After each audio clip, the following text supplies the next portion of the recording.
Refuting the critic. Your objective is to develop specific rebuttals that the client can write down and use for each critical attack. So if you are down this path by yourself, it's your objective to develop specific, so meant with certain ways of thinking and the way you talk with yourself. The rebuttals are created through dialogues between the critic and a healthy voice, through your Socratic questioning, and through the three-column technique. And we will see it later. Over time, you can evaluate and modify the rebuttals until they are believable and effective. They are a resource you will use throughout the course of therapy. You should identify and confront distortions every time you hear them. Distortions, we will get to know them later, and it's very important because distortions are a different way or a way at looking at things that are not true, and they are distorted. That's why they are called distortions.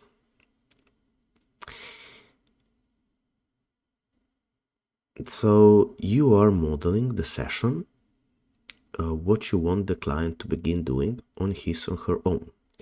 When you consistently confront the client's internal critic, when you let no distortion slip by, you are encouraging the client to fight consistently at home. So, what does that mean? So, we as a client or we as a human being, especially when we have low self-esteem, and you can also look at the way of self-esteem that you have times that your self-esteem is higher and you find yourself in times when your self-esteem is lower. So it's very important and critical to see that as the first step. And you have this internal critic, and this has usually been created by society, by your parents, even by yourself, and you have internalized this way, most of the time distorted way of thinking about yourself critically, too much critically, not accepting yourself. And that's a big problem because that causes a lot of pain in your life that is not healthy and not useful. So you train yourself to not let any distortion slip by. For example, you don't allow yourself to overgeneralize. For example, you may say, I always mess up. And you catch yourself saying that. You say, especially the better it's done on paper, you say, no, I don't always do that. There are times that I do tend to do that, but other times I don't. So it's not always. Okay, and that way you start denting at this problem. And we are, as Matthew McKay says, we are encouraged to do that consistently at home. So a therapist may say, all right, the critic's telling you that you're ruining your relationship with your son. That is self-blame again. What can the healthy voice say back to that? So the first thing that I would say is that a relationship is something that is built over time. And I can say that this relationship with my son is very important to me, is very dear to me. And of course, as a human being, I'm not perfect as anybody else, and I tend to make mistakes, but I want to improve, and I want to tell my son that our relationship is very important, and that whenever I find myself, or whenever we find ourselves fighting, it hurts. And that's a way that you can come across and let your humanity shows. And that's a way to actually deepen the relationship with another person or with your son, however you want to paraphrase that.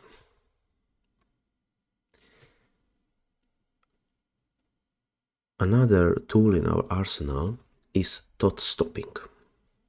So the internal critic is often so insistent and so caustic that there is literally no room for the healthy voice.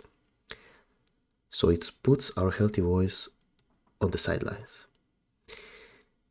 And to make room for the healthy rejoinders, certain thought stopping procedures may prove useful.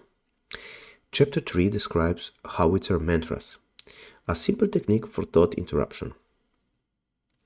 Another approach, called asking the price, requires the client to refocus on the cost of listening to the critic, rather than to the critical message itself. So you may say, for example, I have caught myself and my client often saying very bad things. And the first thing that we do paradoxical self-acceptance, and we say, yeah, in some ways that this critic may be right. I do tend to make mistakes. I do tend to experience that. But on the other hand, I'm trying my best to improve. I want to love myself. I want to accept myself. And actually, a big problem in my life is you, the critic. You are standing in the way of me experiencing a better life, a better relationship with myself, a greater self-esteem, a greater joy of life. So you are the problem. You are telling me that I'm not good enough. You are telling me that my life sucks more than maybe it actually sucks. So it's, on one way, it's thought stopping, and you can say, stop with that. I don't need that in my life at this time. At this point in my life, I need a supporter, someone that supports me and brings me up, not down. It doesn't help me. And so I can ask myself, what is the price of listening to this critic? What is this critic giving me? Is it giving me something useful? Something that I can use in my life? No, it's actually destroying my life. So once the critic has been silenced for a few moments, the client can then use appropriate refutations from the list that the two of you have been creating. So we can create a list of refutations, how to actually go attacking back this critic.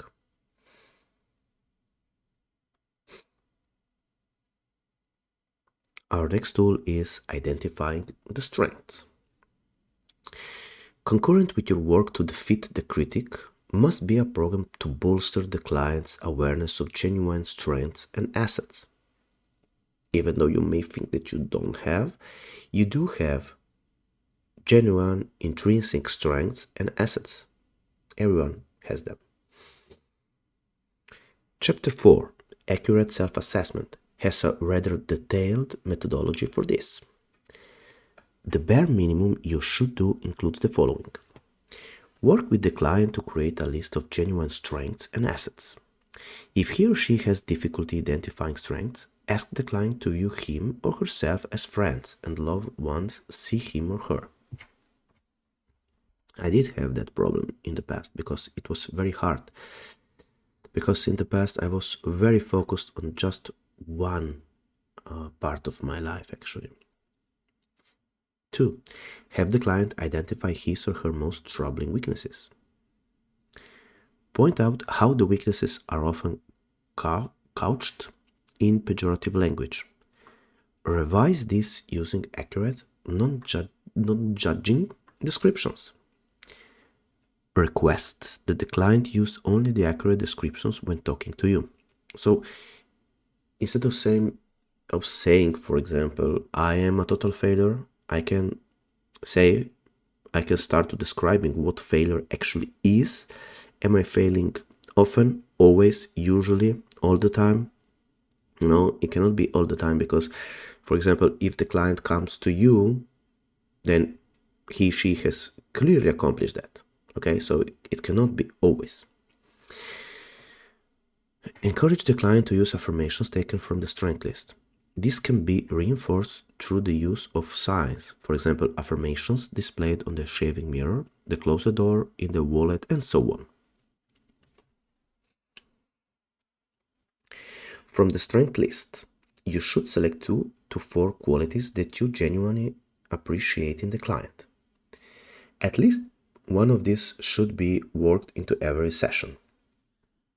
This means finding a creative way to bring up a particular strength so that it fits into the context of the hour.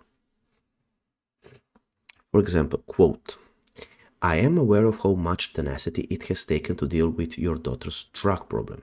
That's a quality I have seen in you again and again. You know, it's funny how these qualities of ours get masked, and we tend not to appreciate them because maybe the world doesn't appreciate, like a common saying that gets said is, oh, if you're so smart, why aren't you rich? While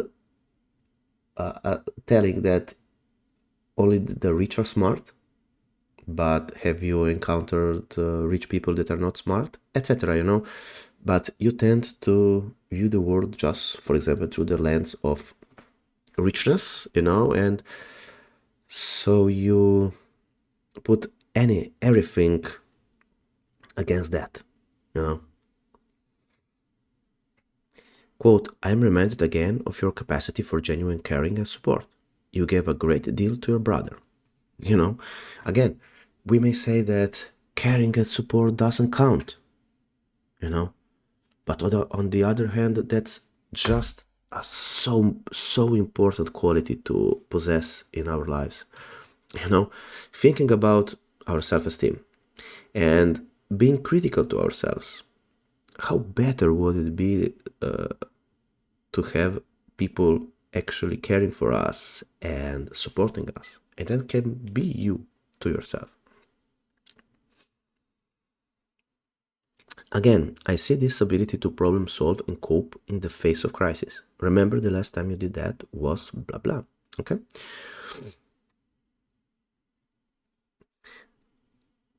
The repetition of the strength is a must.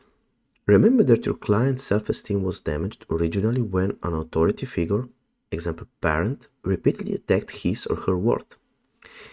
It takes a great deal of positive repetition by another authority figure, example the therapist, to begin to undo this early programming. Saying it once, saying it 5 times will probably have no effect. You will have to remind the client 10, 15, 20 times before your praise has much impact. That's why you should only choose 2 to 4 positive qualities to focus on. Attempting to praise too many of the client's strengths dilutes the attention given to any of them. And that's a great point, for example, let's say that you want to learn to dance or martial arts. As Bruce Lee says, he is afraid of the person having repeated one move 10,000 times than any person having or knowing 10,000 moves. Okay, so it goes the same in this. You have so much great qualities in yourself, but you are selling yourself short because you're focusing on just the negative qualities or just on one aspect. So on the other hand, if you, for example, let's take salsa, you get so good at cross-body lead that you can then incorporate it to everything that you do, because you begin to be a master of that quality. So, or in martial arts, for example, I don't know, the sidekick, etc. So you get so good at getting to know yourself and your strengths that you focus, for example, on your quality of being supportive to other people. You acknowledge that, you take that inside yourself, and then you apply that same quality to yourself, to your self-esteem.